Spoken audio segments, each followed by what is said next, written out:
굉장히 긴 코드입니다. 저는 이 SOC 종속 변수를 로그를 지어서 예측을 한번 해봤는데 그 최종 선택된 모형은 회귀 모형이었어요. 일단 회귀 모형에 대해서 간략하게 설명을 해드리면 자세히는 설명을 못 해드리고 궁금하시면 나중에 저한테 오시거나 검색하시면 되겠습니다. 독립변수가 종속변수에 영향을 미치는지 알아보고 독립변수의 변화에 의해서 종속변수의 값을 예측할 수 있는 그런 아주 보편적인 모형이죠. 통계학과나 빅데이터 관련해서.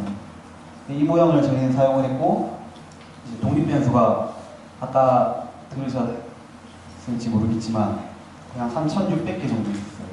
중적외선 스펙트럼 수요 데이터. 이 3,600개는 기업에서는 굉장히 큰 데이터가 아니죠. 보니까 의학 쪽에 생명공학 쪽에서는 몇 천만 건이더라고요. 저는 저희 데이터가 진짜 큰 줄 알고 와 진짜 크다 이랬는데 몇 천만 건이더라고요. 그래서 크다고는 말씀을 못 드리겠지만 저희 입장에서는 굉장히 컸기 때문에 일단 RG 복합을 이용해서 변수 선택 과정을 거쳤고, 그리고 독립변수가 다 정비분포를 어느 정도 따랐기 때문에 표준화를 하였습니다.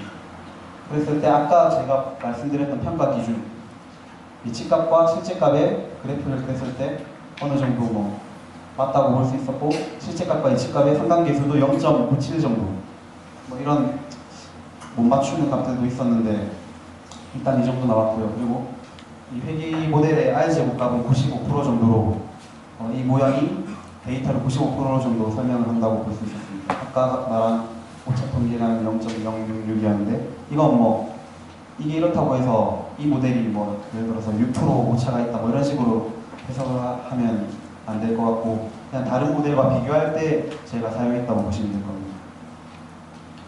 두 번째로 예측한 성분은 pH입니다. pH 다들 화학 시간에 배우셨죠? SOC는 좀 평소하실 텐데 바나나가 pH가 5고 계란이 8이네 이렇게 성분들이 pH를 가지고 있는데 토양도 pH를 가지고 있습니다. 그래서 저희가 pH를 예측을 하려고 하는데 저희 데이터에서 가진 종속 변수의 분포는 다음과 같고요.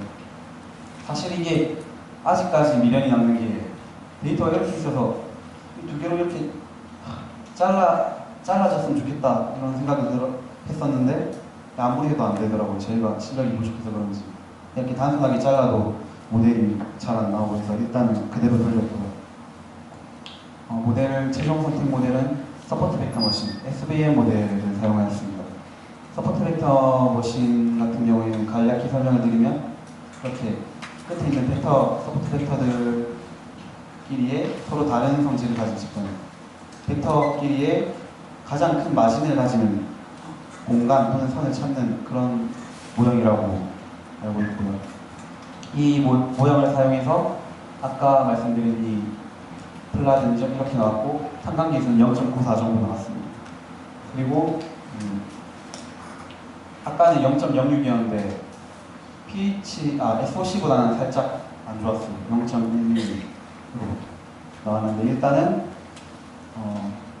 저희가 해보았을 때 pH와 SOC를 해보았을 때 스펙트럼으로도 정보로도 인공위성의 스펙트럼 정보로도 어느 정도 토양 성분이 예측이 가능하구나 라는 걸 일단은 저희가 알게 되었고요. 이걸 이용해서 이제 어떻게 활용해야 되는지에 대한 생각도 굉장히 중요하죠. 그래서 이거에 대한 생각을 해보고 연구를 많이 해봤는데 우선 이 프로젝트가 왜 쓰일 수 있는 가능성이 있고 가치가 있는가에 대해서 간략하게 또 설명을 드리면 북한의 산림왕표가 있습니다. 북한에 대한 산림왕표와 이런 거 관심 있으신 분 있으세요? 저는 개인적으로 알고 굉장히 놀랬던 부분인데 북한 같은 경우에는 전 세계적으로 산림왕표율이 가장 빠른 국가 중 하나라고 합니다. 나중에 저희가 혹시나 통일이 되면 다 가서 심어줘야겠죠. 그래서 미리 저희도 미리 이렇게 하면 좋잖아요. 토양 관리하고 아까 현대차처럼 초지 조성을 해줘야 되잖아요. 저희가 나무 심으려면 그런 것도 미리 해주면 좋고, 그리고 나중에 통일이 혹시나 됐을 때도 미리 이렇게 저희가 기술력이 있으면 가서 할 수 있겠다 보다 원활하게. 그래서 저희는 이거 하나를 넣고 또 모두가 고통받는 중국 발광사 연간 4조 원 이상의 피해를 낸다고 하죠. 이건 뭐 거의 실제 비용은 훨씬 더 많을 거라고 생각하고 있습니다. 그리고 다음으로는 이제 낮은 국내 곡물 자급률인데 이건 사실 제 개인적으로는 이게 가장 저 스스로한테 와닿았고 이 프로젝트를 해야 되는 이유가 중요하다고 생각을 했어요. 저희 나라 같은 경우에 쌀은 대부분 자급하거든요. 89% 정도. 근데 콩이라든지 오트도 그리고 저희가 많이 먹는 밀 같은 경우에는 거의 그냥 다 수입한다고 보셔야 돼요. 이 부분을 왜 주목해야 되냐면 이제 뭐 이것들을 이제 수입을 해야 되잖아요. 없으니까 먹어야 되는데 수입을 해야 되는데 중국 아까 제가 지도 보여드렸죠.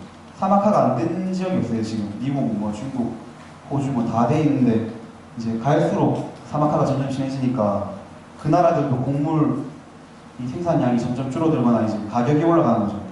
공급이 줄어들고 하니까. 그래서 결과적으로는 우리가 수입을 많이 하는데 돈을 더 많이 줘야 되겠구나.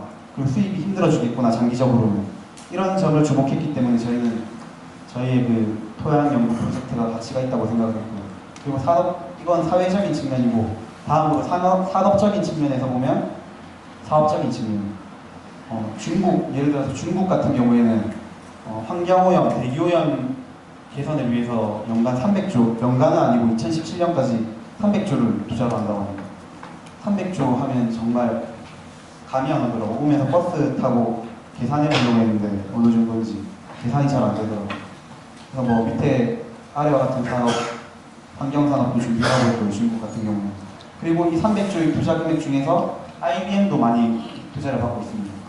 IBM 같은 경우에는 이 투자를 받아서 그린 호리즌이라는 프로젝트를 진행하고 있는데 이 그린 호리즌 프로젝트 같은 경우에는 이제 잠시만요.